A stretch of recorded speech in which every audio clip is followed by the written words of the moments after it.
Hi everybody, thanks for joining us for Northern Ag TV. Well, Secretary of Agriculture Brooke Rollins has announced the presidential appointments to lead the state departments for rural development and the Farm Service Agency.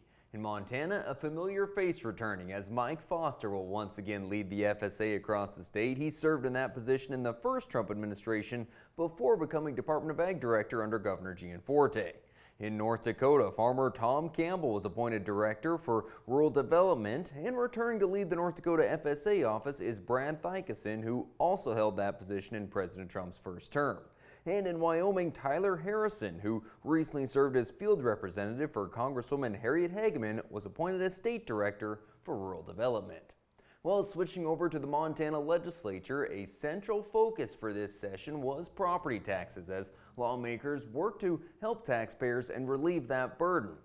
By the end of the session, we did see some assistance available for residential property taxpayers, but Nicole Rolfe from the Montana Farm Bureau says the tax burden has really shifted over to other sectors like agriculture. So what we're going to see now, unfortunately, are shifts away from Class 4 residential onto other types of property. So overall, we're going to see about a 2% increase statewide in property taxes on Class 3, which is ag land. We're going to probably see some increases in our taxes on the buildings on our farms and ranches.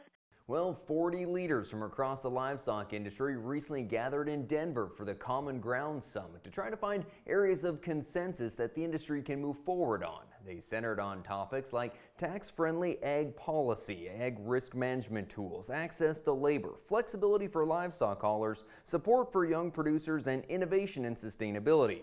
Turk Stovall, a rancher and cattle feeder from Billings, served as the summit's moderator and said the industry as a whole must strike while the iron's hot, and he invites others to join in the charge. This goes beyond any organization.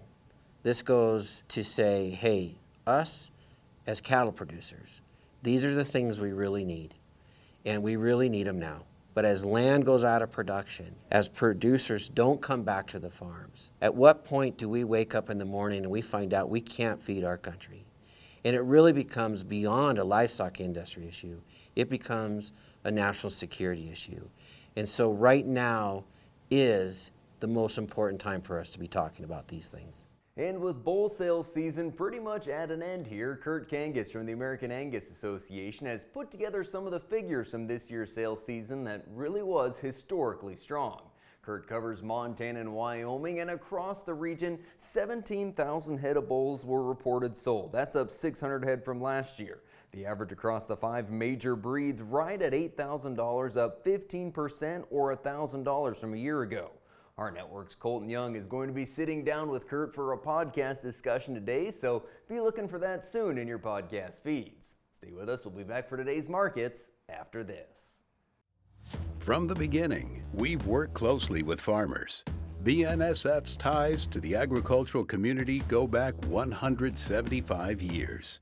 Together, we've innovated to make the U.S. agriculture supply chain one of the most efficient and productive in the world. Our strong relationship powers BNSF still today and helps us move the nation like no one else can. At BNSF, we move the nation for you. Talking with someone that you know is stressed out, those are difficult things to approach, but if you're good friends with those people, reach out and say, I'm here to talk to you. We can find somewhere to get some assistance. It's hard to get involved, but at the same time, you want to just say, hey, there is help available. For more tips in dealing with stress in agriculture or for free counseling for egg producers, visit beyondtheweather.com. Well, thanks for sticking around for our markets. You know, the feeder cattle futures were trading lower for most of yesterday's session, but at the very tail end, we saw some modest increases. So once again, we're talking new contract highs in the feeders. We've all been wondering if we'll hit $300 on feeder futures. We may just get there as the August contract closed at $299.20.